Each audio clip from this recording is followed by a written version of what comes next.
오늘 이 누가복음 말씀 가지고 눈먼 자에게 다시 보게 함을 전하시다라는 말씀으로 나누도록 하겠습니다. 이제 세상을 살다 보면은 근심 걱정으로 인해서 참 자유가 없다라고 느껴지기도 합니다. 이제 안식일 할 때 그 안식이 쉬는 거죠, 말 그대로. 근데 그게 우리가 생각하는 거랑 좀 다른 안식일 겁니다. 우리가 일을 하다가 예를 들어 학생이면 대학생, 대학원생, 학생이면 이렇게 막 숙제를 하다가 도저히 못하겠다, 잠깐 누워야지 하고 딱 눕는 거예요. 그 쉬는 건 진짜 쉬는 게 아니죠, 그죠? 왜냐하면 마음이 쉬고 있지 않잖아요. 왜냐하면 일어나서 다 하지 못한 일을 또 해야 되기 때문에. 그런데 그 모든 과제들을 다 했다고 생각해 봅시다. 다 끝냈어요, 이제 숙제를, 그 학생이. 그리고 이제 딱 침대에 딱 누우면서 진짜 자유다 할 때 자유는 아까 그 중간에 쉬었던 거랑 다 하고 나서 쉬는 자유랑은 분명 다른 것이지요. 이 안식이다, 자유다라고 하는 것은 그렇게 우리가 모든 걸 끝마치지 못하고 잠시 휴식하는 것을 말씀하는 게 아니라 진짜로 다 끝나서, 정말로 다 끝나서 몸도 마음도 평안한 그러한 안식, 그러한 자유를 말씀하는 것입니다. 그런데 우리는 일단 세상에 사는 동안 그것이 참 힘든 일이지요. 우리 천흥 추천도서였었던 복음 안에서 참된 자유라는 책에서도 이제 그렇게 말합니다. 사람들은 누구나 매일매일 나를 재판대에 데려간다. 내가 내 기준에 맞는지, 내 목표치에 내가 지금 맞는지, 다른 사람에게 인정을 받고 있는지 못 받고 있는지, 그 재판을 매일같이 치르는 거죠. 그래서 오늘 만약에 재판에서 이겼다고 생각해봐요. 오늘은 만족스럽다 하고 딱 잠을 잘 자고 다음날 일어났다고 해서 그 싸움이 끝난 게 아니라 날이 해가 뜨면 새로운 그 싸움이 또 시작되는 거죠. 오늘은 인정받을 수 있을까? 오늘은 목표치에 도달할 수 있을까? 오늘은 다른 사람에게 어떻게 보일까? 하는 식으로 계속해서 어떤 일에 얽매여 있고 어떤 그 사람들에게 얽매여 있는 그런 자유롭지 못한 그러한 우리의 모습을 볼 수가 있습니다. 그런데 이것은 어떻게 생각해 보면 세상을 보았을 때에, 나 자신만 보았을 때에 생기는 문제들입니다. 이제 성경에서는 바울이 이렇게 하지 않았다. 바울은 사람들의 시선에도 신경 쓰지 않았고 온전히 굳건하게 복음을 전했다. 그런데 그게 어떻게 가능한가? 바울은 세상을 보고 나의 처지를 보는 게 아니라 하늘에 계신 하나님을 보고 있어서 그게 가능했다라고 말씀을 하는 것입니다. 그러니까 우리의 시선이 세상을 향하고 나를 향하고 있다면 그게 근심 걱정거리가 되겠지요. 그런데 우리의 시선이 하나님 나라와 하나님께 있다면 우리의 마음도 그곳에 있어서 세상 근심 걱정들을 그 힘으로 이겨낼 수 있을 것입니다. 우리의 시선이 하나님을 향해야 한다. 이것이 이제 오늘 말씀 눈먼 자에게 다시 보게 함을 전하시다의 어떤 핵심된 내용입니다. 예수 그리스도께서 우리를 구원하러 오셨죠. 그리고 대속물이 되시고 그 피값으로 우리를 구원하셨습니다. 근데 구원을 받았는데, 우리가 구원을 하셨고 우리가 구원을 받았다고 하는데, 그러면 대체 뭐가 달라진 걸까요? 우리 지금 뭐가 달라졌나요? 대체 뭐가 달라졌을까? 예수님께서 우리를 구원하셨는데 무엇이 달라졌을까? 그것의 가장 핵심적인 것은 하나님과의 관계가 회복되었다라는 것입니다. 하나님과의 관계가 회복되었다. 어떻게 회복되었냐면 눈먼 자였는데 우리가 다시 보는 자가 됐다. 우리가 갇힌 자였는데 자유로운 자가 됐다. 눌린 자였는데 자유로운 자가 됐다라는 그런 우리 상태, 우리 하나님과의 관계, 그 죄에 눌려있던 그것이 해결되었다라고 말씀을 하고 있습니다. 우리가 타락하면서 본래 하나님과 함께하는 자유, 하나님과 대면하여 하나님을 기뻐하고 누리는 그 자유를 그것을 잃어버렸죠. 그래서 타락 이후에는 죄의 비참함 속에 살고 있습니다. 이제 죄의 비참함이란 우리가 알고 있듯이 우리가 피할 수 없는 것들, 원래는 창조 때는 원래 없었는데 죄로 인해 생겨난 죽음, 아픔, 슬픔, 고통, 그런 근심, 걱정, 염려, 이 모든 것이 그 죄의 비참함 속에서 다 나오는 것들입니다. 그러니까 하나님과의 관계에서 멀어졌기 때문에 나오는 것들이지요. 타락 이후에 모든 것이 바뀌어버린 것입니다. 빛이신 하나님을 보는 것이 아니라 어둠을 보면서 어둠 속에 살고 있다라는 것이 우리에게 내려진 진단입니다. 그런데 이러한 우리의 모습, 타락해서 죄의 비참함 가운데에 있는 우리의 모습을 보시고 그리스도를 보내셨죠. 오늘 예수님께서 이 누가복음 오늘 4장의 말씀에 이사야의 글을 읽으십니다. 왜 이사야의 글을 읽으셨습니까?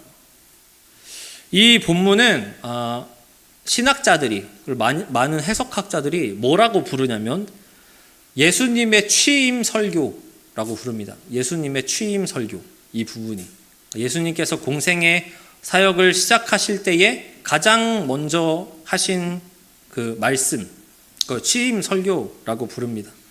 그렇다면 당연히 예수님께서 공생의 사역을 시작하시는 것에 아주 중요한 내용을 말씀을 하셨겠죠. 취임 설교니까. 그것이 이 누가복음 4장 16절 이하의 말씀입니다. 우리 이사야 61장 잠깐 보도록 할 텐데요. 이제 누가복음 우리가 읽은 본문이 이사야의 글을 읽으셨다라고 되어 있죠. 이사야의 글을 읽으셨다. 그 부분이 이 부분입니다.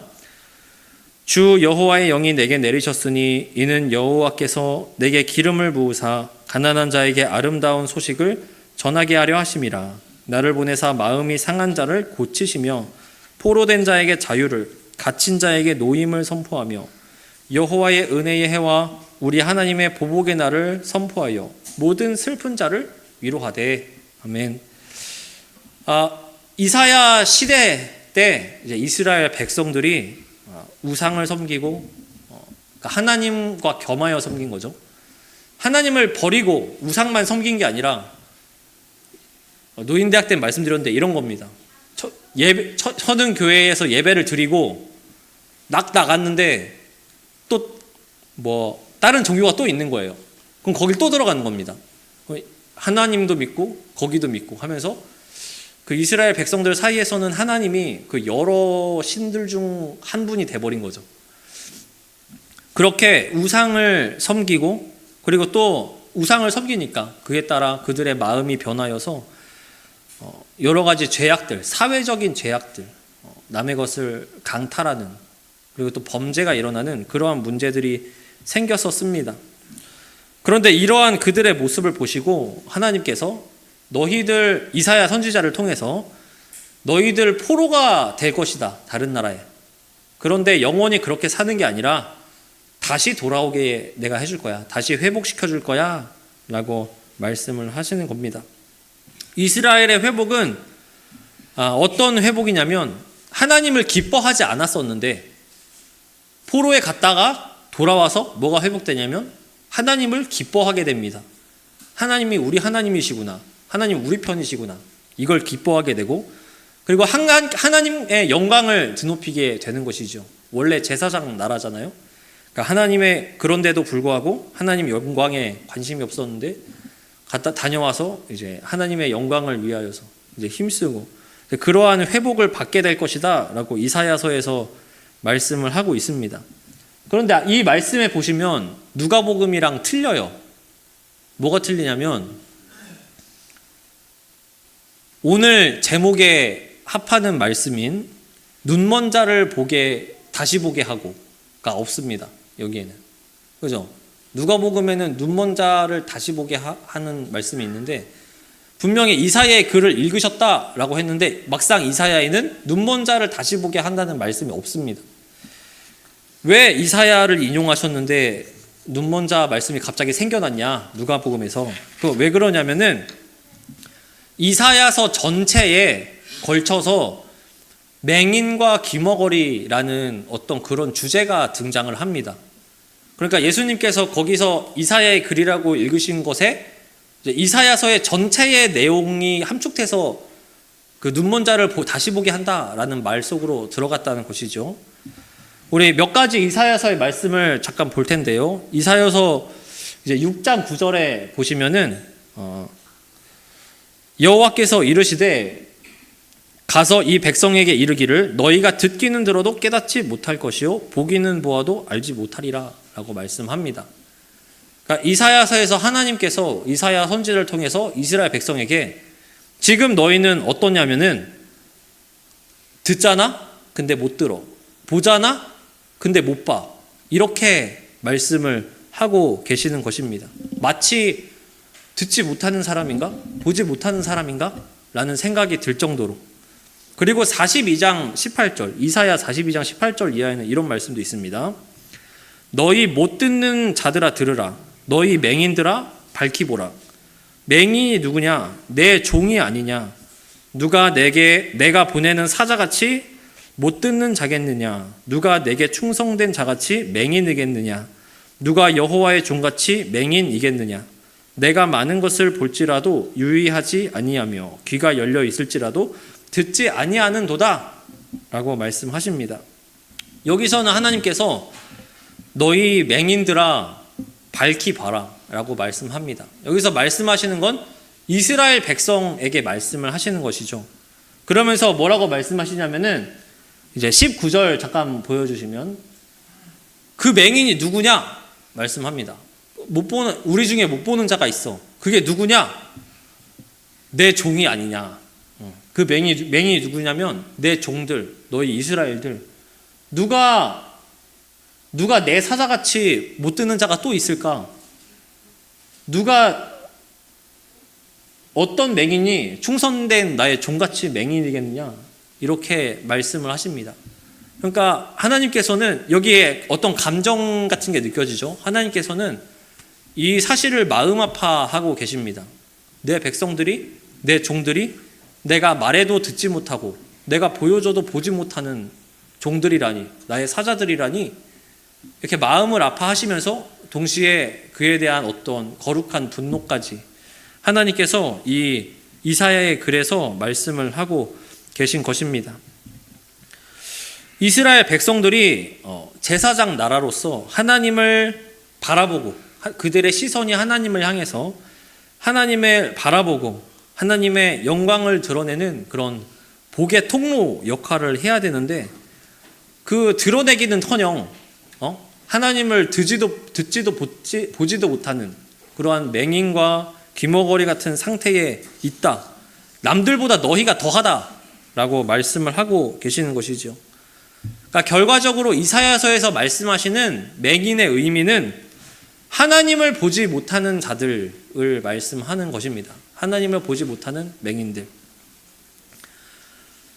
그래서 하나님께서는 이제 메시아를 보내셔서 너희 보지 못하는 그러한 우리 우매한 백성들, 듣지 못하는 우매한 백성들, 그걸 고쳐줄게 라고 말씀하십니다. 그것이 메시아의 사역, 예수님께서 이 땅에 오셔서 하신 사역, 눈먼 자들을 보게 하시는 사역입니다.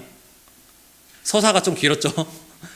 맹인이라는 것, 구약성경에서 맹인이라는 것은 하나님을 보지 못하는 자들, 근데 그것이 이스라엘 백성들, 그리고 그것을 치료하시는 분이 메시아이신 예수 그리스도시라는 것입니다. 눈먼 자를 다시 보게 하시는 분이시라는 것입니다. 이제 요한복음 14장 16절에 이제 빌립과 예수님의 대화에 이런 것이 있죠. 나를 본 자는 아버지를 보았거늘 어찌하여 아버지를 보이라 하느냐라고 말씀하십니다. 그러니까 빌립이 예수님을 봤는데, 제자들이 다 예수님을 봤는데 예수님 하나님을 보여주세요 하니까 예수님이 나를 봤으면 하나님을 본 건데 아버지를 본 것인데 어떻게 보여달라고 하느냐.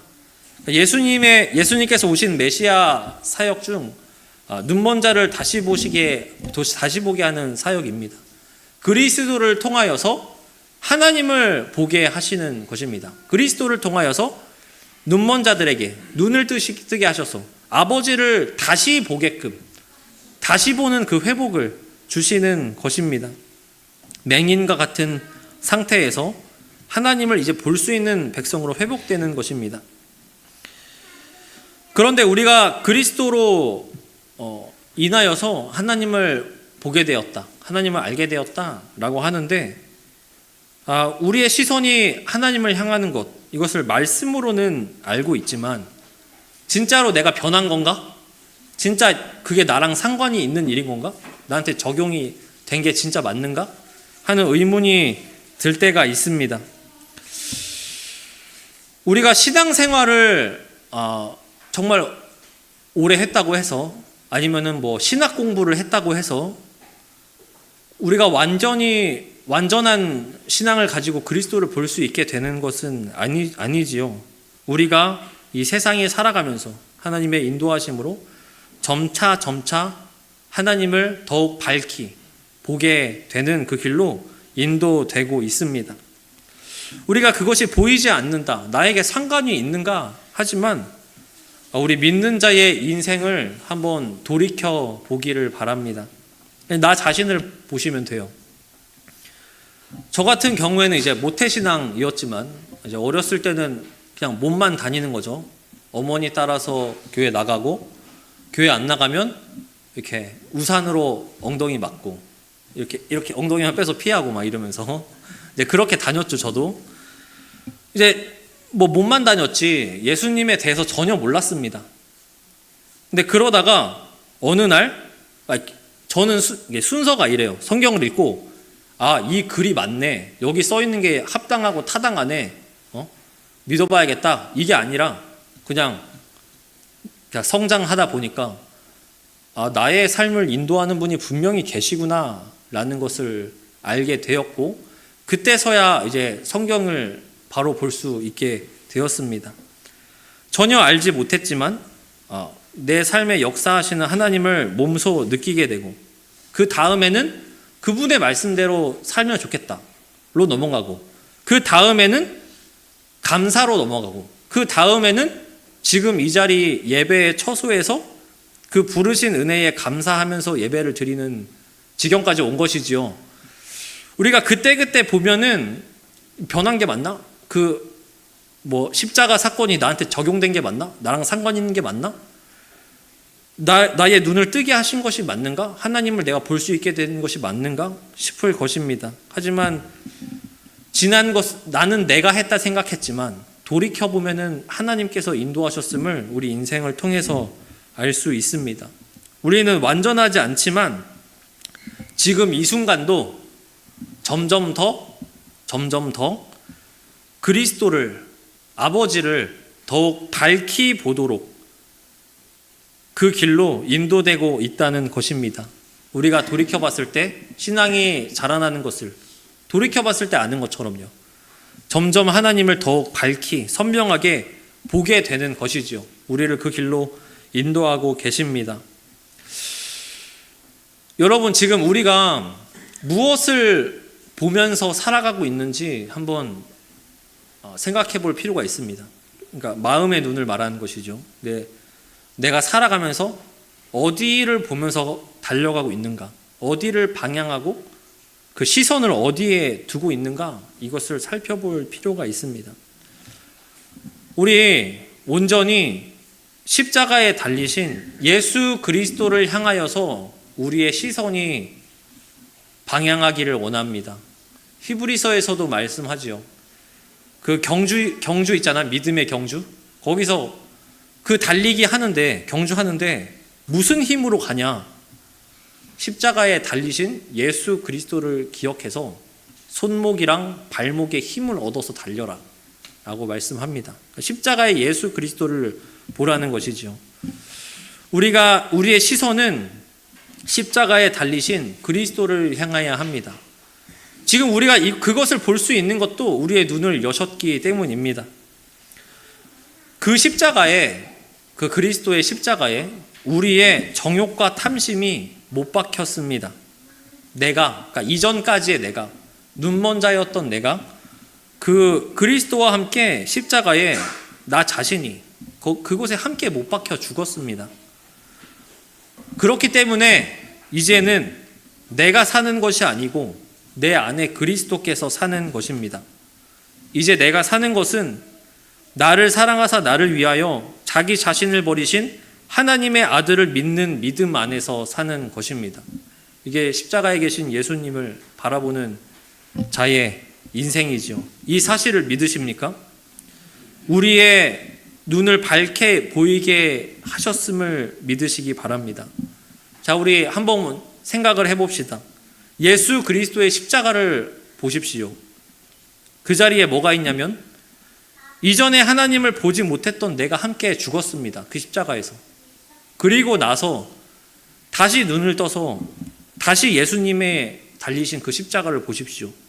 그러면 뭐가 보이냐면 이제는 그곳에 하나님이 보인다는 것입니다. 이제 그 전에 내가 죽고 맹인이었던 내가 죽고 다시 눈을 뜬 내가 있기 때문에 이제는 그 십자가를 통해서 하나님이 보인다는 것입니다. 예수님께서 우리에게 하나님을 볼 수 있는 눈을 뜨게 하셨습니다.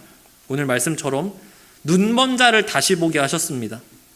이 사실을 믿으시고 우리의 눈이 세상 살아가면서 우리의 눈과 시선의 방향이 하나님을 향하고 하나님 나라를 향하고 그 은혜에 감사하는 그러한 참된 자유가 있는 눈뜬 자의 하나님을 바라보는 자유가 있는 그러한 우리가 되기를 바랍니다. 갇힌 자를 눌린 자를 보게 자유롭게 하시고 보지 못하는 자를 다시 보게 하신 그리스도의 고난과 그 고통의 사역들을 상고하시면서 다시 한번 그 은혜에 감사하는 한 주간이 되시기를 바랍니다.